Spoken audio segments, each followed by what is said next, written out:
Get out of here now, you are not my child. Look at me and look at you, we are not the same at all. Chad took Jalen's hand with his hand and compared their skin to show him they are really not related. Jalen, who was already crying, choked between his words, but I don't have anywhere to go, I don't know anybody, I am sorry Dad, but please let me stay. Chad slapped him. I already told you that I am not your father, Jalen muttered, but Mom said you are. Chad screamed, your mom is lying, Naomi is lying. Naomi Blackwell was the kind of woman who didn't just walk into a room, she owned it. Daughter of a real estate magnate and granddaughter of a textile mogul, Naomi had grown up surrounded by privilege, power, and polished expectations. Her presence alone whispered of generational wealth, the kind not flaunted, but inherited with quiet elegance. Her name carried weight in boardrooms and charity galas alike. She had a strong command of business, an eye for opportunity, and a heart trained to survive in male-dominated spaces. But beneath the luxury and legacy, she was lonely. At 34, Naomi had endured more failed connections than she cared to count. Most men were either intimidated by her wealth or obsessed with it. Some treated her as a trophy, others as a target. But Naomi, still believing in love, never stopped hoping. She didn't want someone who loved her empire, she wanted someone who saw her. And then, like a perfect storm wrapped in white teeth and polished charm, came Chad Morgan. Chad was everything she wasn't used to. He was laid back where she was poised, spontaneous where she was strategic. He didn't fawn over her money, or so it seemed. He made her laugh, told her she was beautiful when her hair was undone, and cooked her dinner on their third date in a too-small apartment with flickering lights. He made her feel normal. Like she wasn't Naomi the billionaire, Naomi the brand, just Naomi the woman. But Chad was a liar. A master manipulator. What Naomi couldn't see, what he never let slip, was the truth. Chad despised the world she came from. He resented how she moved through society with power, as a black woman, when he had clawed through life with nothing but a diploma and a charm offensive. Underneath the smooth words and sweet kisses, Chad carried the heavy baggage of secret racism. He masked it well. After all, he needed Naomi to trust him. He needed her to love him. Because if she did, he'd never have to work again. Within a year, they were married. Naomi's family hesitated. Her mother voiced concern, her cousin gave side eyes at the engagement dinner, and even her driver, Mr. Ease, mentioned that Chad had eyes that smile but don't see. But Naomi, with a heart hungry for love and arms tired of being alone, dismissed their worries. Let me be happy, she said. I know what I'm doing. But Naomi didn't know that while she planned a wedding with soft candlelight and heirloom pearls, Chad was plotting his own future, one with her money, but not with her in it. To the world, they looked like the perfect couple. He was handsome and charismatic. She was powerful and stunning. Naomi tried to pour herself into the marriage. Lavish dinners, heartfelt letters, surprise getaways. Chad played the role well. He kissed her forehead before work. He held her hand at fundraisers. He smiled for the cameras and whispered I love you in the dark. But at night, when Naomi fell asleep wrapped in silk, Chad was texting other women. One of them was Tiffany Blake, blonde, free-spirited, and easy to impress. With Naomi, Chad had to pretend. With Tiffany, he could be himself, raw, selfish, and arrogant. Tiffany adored him, and unlike Naomi, she didn't challenge him, didn't command rooms, didn't own empires. She just made him feel powerful. Naomi knew nothing. Or maybe she chose not to know. Love makes even the sharpest women blind sometimes. 2 years into the marriage, Naomi gave birth to a boy, Jalen. He was her light, her reason, her joy. Holding him made all the pain and confusion melt. She looked at Chad holding their baby and thought, maybe this is the glue. Maybe now, we are truly a family. But Chad was distant. He didn't bond with Jalen. Something about the boy, his darker skin, his mixed features, pulled at Chad's buried prejudice. He kissed Jalen in public but recoiled in private. Naomi, exhausted and emotional, chalked it up to stress. She didn't see it, yet? Or she ignored it. The marriage was a performance.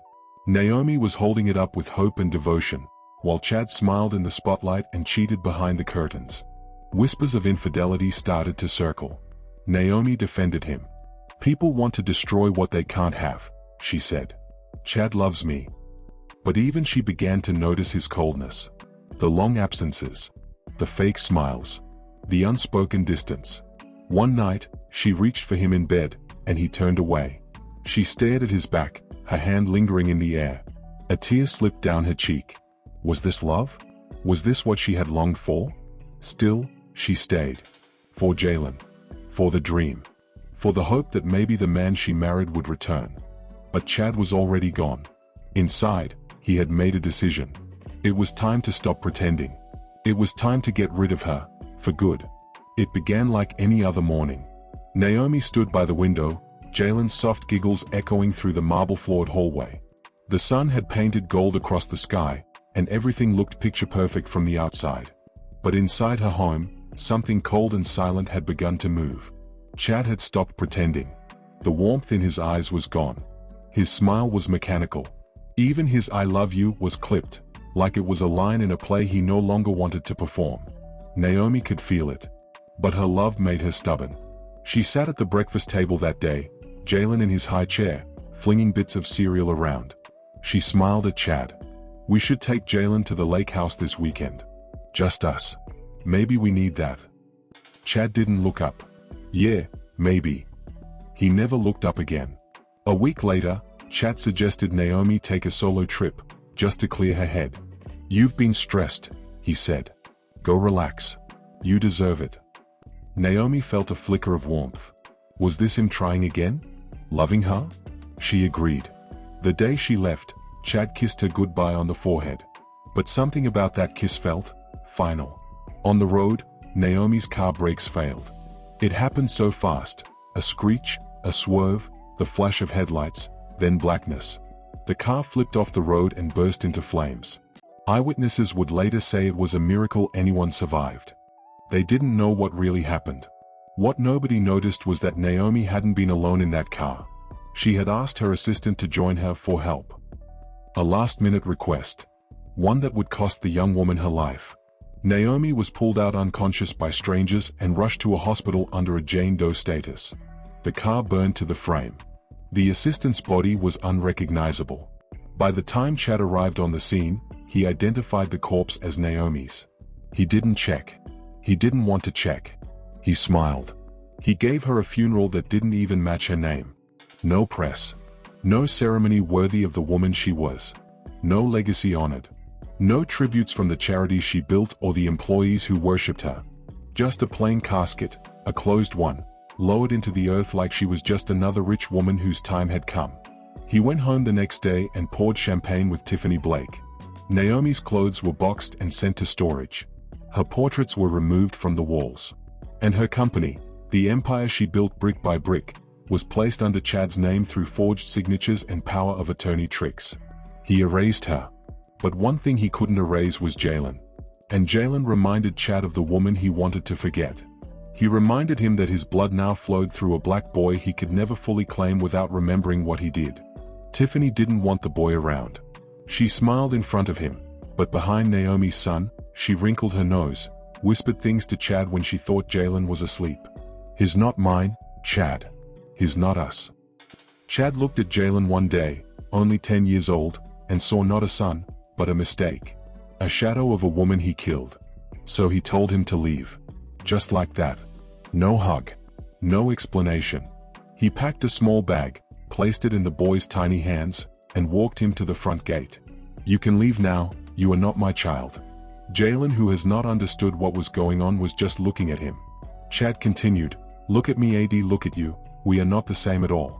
Chad took Jalen's hand with his hand and compared it to show him they are really not related. Jalen started crying as he tries to talk and shocked between his words, "But I don't have anywhere to go, I don't know anybody, I am sorry Dad, but please let me stay." Chad slapped him. "I already told you that I am not your father," Jalen then muttered, "but Mom said you are." Chad screamed, "Your mom is lying, Naomi is lying." After that he just left the BE cruelly at the gate. Jalen refused to leave as he had nowhere to go, while hoping his father will still let him in. He slept outside the gate. And, the next day Chad decides to truly abandon him. As he drove out he told him to enter his car. He went and dropped him in front of an orphanage. He didn't bother to know if he entered or not before driving off, and unfortunately for Jason the orphanage where he dropped him had just moved the day before. Jalen, who does not know what to do, began to wander in that environment. Jalen walked for hours. He was just a child. He knocked on doors, but no one let him in. Some shut their doors as soon as they saw his face. Others said, "We don't help runaways," or "There's no space here, boy." One woman gave him water, another pointed him to a park bench. And that's where he slept, curled up on a splintered bench, cold and scared, waiting for someone, anyone, to say come home. But no one came. His mother, he thought, was gone. He didn't even know what death meant fully. But he knew he felt it. He sat on the steps of a shelter one rainy night, and he whispered to the sky, "Mommy, I miss you. Are you still watching me?" In the hospital room, Naomi opened her eyes. Blinding lights. The beeping of machines. And no one by her side. She tried to speak, but her throat was dry, cracked. Her body was broken but alive. A nurse gasped when she saw her stir. "You've been in a coma for 2 weeks," she whispered, rushing to call the doctor. Naomi blinked slowly. "Where is my husband? Where is my son?" But no one had answers. And when she finally regained enough strength, she tried to call Chad. Tried to call home. No one picked up. So she called her lawyer. She called her cousin. And when she finally learned what had happened, that she had been buried, that Chad had moved on, that Jalen was gone, Naomi screamed. She broke. She sobbed like a mother mourning her own heartbeat. Her body was healing, but her soul had been shattered. Not by the accident, but by betrayal. Naomi sat on the edge of the hospital bed, her hand trembling around the paper cup of tea. The doctor had said she was a walking miracle. But miracles didn't feel like this. She stared at the mirror, scars on her face, bruises fading across her skin, but the biggest wound? It wasn't physical. It was the memory of him. Of Chad Morgan. And worse, the absence of her son. "Where is Jalen?" she whispered to herself, over and over, as if the words could call him back to her. She checked the date. It had been weeks. Weeks where her baby was alone. Cold. Wondering why the world forgot him. The pain in her chest sharpened. No. No more tears. Not yet. She wasn't going to mourn. She was going to move. She didn't tell anyone she was alive yet. She changed the name on her hospital records. Naomi Blackwell became Miss Smith. She walked out of the hospital with a cane, half limping, half burning with fury, and one mission in her heart. Find Jalen. Save him. And make Chad pay. The first shelter she checked had no record. The second one gave her a look of pity when she showed Jalen's picture. The third place she visited, a grimy alley beside an abandoned church, was where she finally heard something. "There's a boy who comes here sometimes," the old man said, rocking on a crate. "Skin like sunset, eyes like the sea. Sleeps near the trash bins when it rains." Naomi's breath hitched. He was talking about her son. She ran, limping, aching, desperate, down the cracked streets. Her silk scarf flapped in the wind like a war flag. She asked everyone. Showed photos. Begged for clues. Finally, a child pointed to a tunnel under a bridge. Naomi rushed in. And there he was. Her son. Jalen. Face thinner. Clothes dirty. His little hands trembling from the cold. He was sitting on a piece of cardboard, holding a plastic spoon and humming softly to himself. Naomi froze. Her body couldn't move. Her heart was in her throat. My baby is alive. Jalen, she whispered. The boy turned slowly. And for a second, his eyes didn't register her. But then, like the heavens cracked open, his face lit up. Mommy? He jumped to his feet, running with all the strength left in him. Naomi dropped to her knees, arms open, sobbing before he even reached her. They collided. A mother. A son. A heartbeat reunited. Jalen cried into her chest. I thought you were gone. I thought you didn't want me. Naomi kissed his forehead over and over. Never. Never. I would never leave you. I came back for you. I will always come back. They held each other under the bridge as the world around them faded into silence. Only their tears, their breath, their love remained. They went to a safe house, one Naomi had bought years ago under a business alias. No one knew it existed except her. She made Jalen warm food. Washed his tiny hands. Watched him fall asleep in a real bed. It took her everything not to break down again. But now, it was time. She called her lawyer. Her oldest friend. The one man who had warned her once. Don't marry him, Naomi. He's not who you think he is.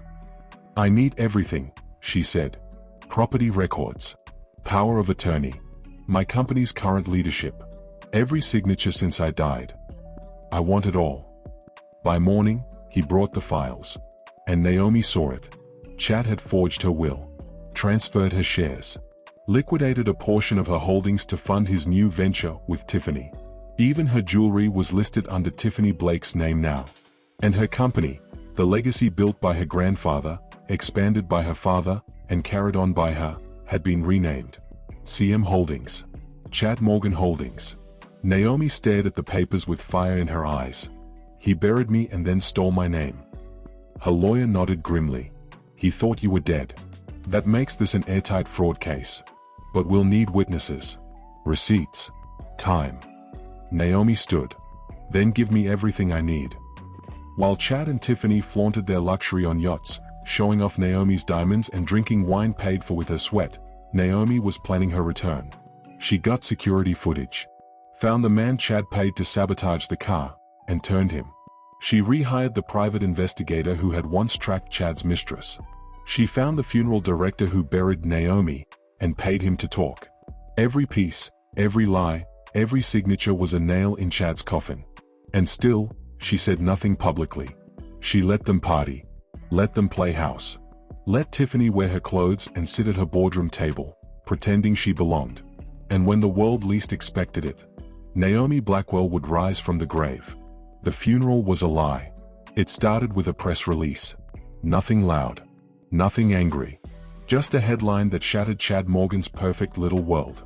Naomi Blackwell alive, files lawsuit against husband for attempted murder and corporate fraud. The news spread like wildfire. From boardrooms to beauty salons, everyone was talking. She's alive? I thought they buried her? Wasn't Tiffany wearing her necklace at that gala last week? And Chad Morgan, who had been sipping champagne in the backyard of her mansion, now with her company under his name, choked on air as his lawyer handed him the news. At first, he laughed. This is a prank. Then he saw the photo. Naomi. Standing strong. Beautiful scars. Eyes like Judgment Day. And suddenly, the air got thin. The courtroom was packed. Cameras flashed. Reporters whispered. The gallery buzzed. Then the doors opened. Naomi Blackwell walked in, not like a ghost, not like a widow, but like a queen returning from war. She wore black. No jewelry. Just strength. Beside her was Jalen, holding her hand, standing tall. He looked just like her. Every step she took echoed through the room. Chad flinched when he saw them. Tiffany tried to smile. Naomi didn't even look at her. Let the whole world watch. This wasn't revenge. This was justice. The testimony that broke the room. Naomi took the stand first. Her voice didn't shake. She told the story, how she loved Chad, how she trusted him, how she bore his child, and how he planned to burn her alive. The courtroom fell silent. And when she described waking up in the hospital, with no family around, and finding out through the news that her company had been merged and her son missing, even the judge blinked twice to fight the emotion. Then they called Jalen. He stood, just 11 years old, but brave like he had seen war. They kicked me out, he said, his voice soft. My dad said I wasn't his anymore. He said I reminded him of her. The courtroom wept. Even the bailiff looked away. Jalen looked at Naomi, smiling bravely. But my mom found me. She didn't forget me. When Tiffany Blake was called to the stand, she tried to play innocent. I didn't know anything. I was just in love. But Naomi's lawyer dropped photos on the table. Screenshots of Tiffany in Naomi's jewelry before the funeral. Emails. Bank transfers. A joint account created the day after Naomi's death. The courtroom gasped. Tiffany's face cracked. And Naomi, from across the room, finally looked at her. Not with rage. Not even with hate. Just pity. Chad Morgan, buried in truth. When Chad was asked to speak, he stood slowly. He wore the same smug suit he always wore, like money could protect him. But this time, no one was fooled. He tried to lie.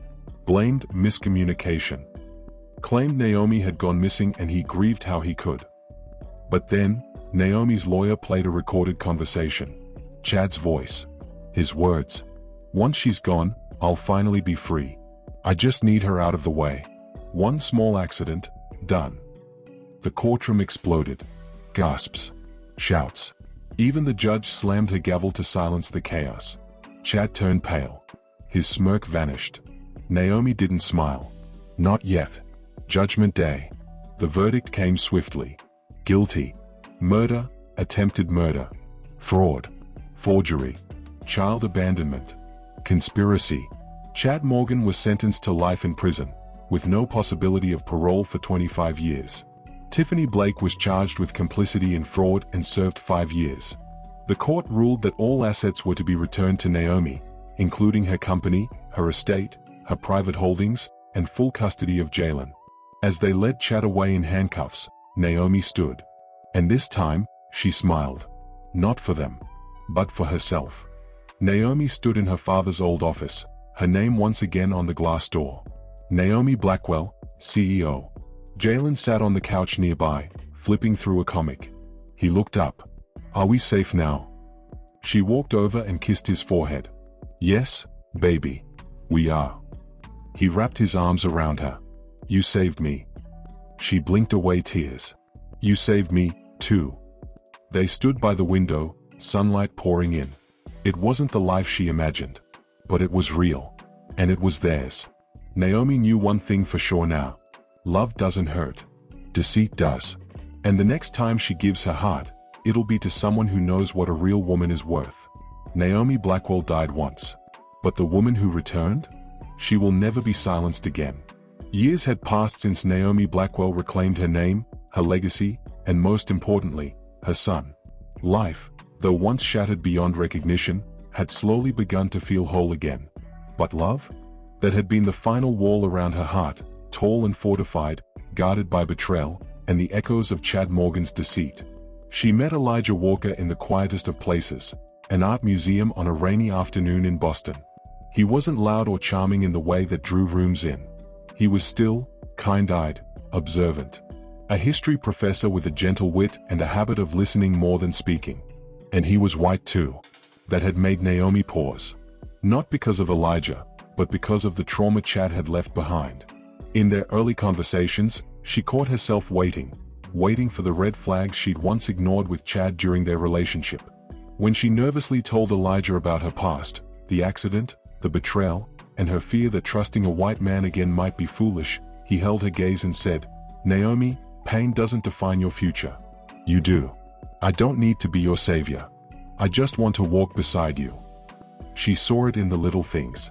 When she was too quiet, he didn't force her to speak, he sat with her in silence. When Jalen hesitated to call him anything, Elijah never pushed.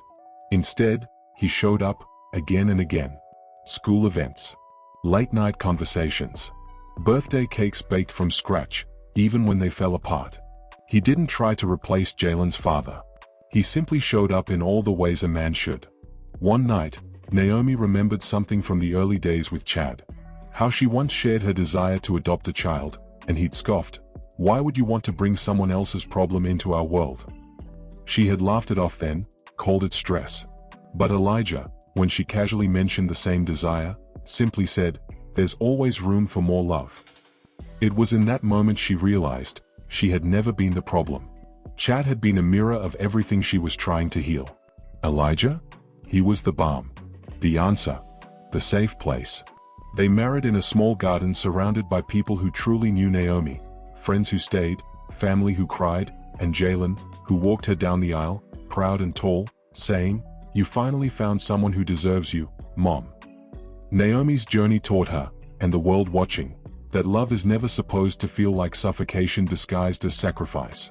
She had spent years watering a dead plant, believing her love alone could make it bloom.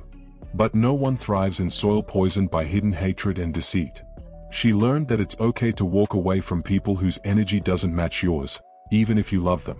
Especially then. If she had trusted her instincts and not her desperation, she might have spared herself the flames.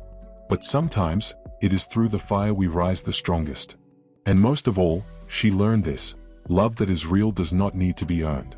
It meets you where you are, carries what you carry, and helps you become who you were always meant to be. If you enjoy this story, please like, comment and subscribe. Until next time, stay curious, who knows what story we will uncover next.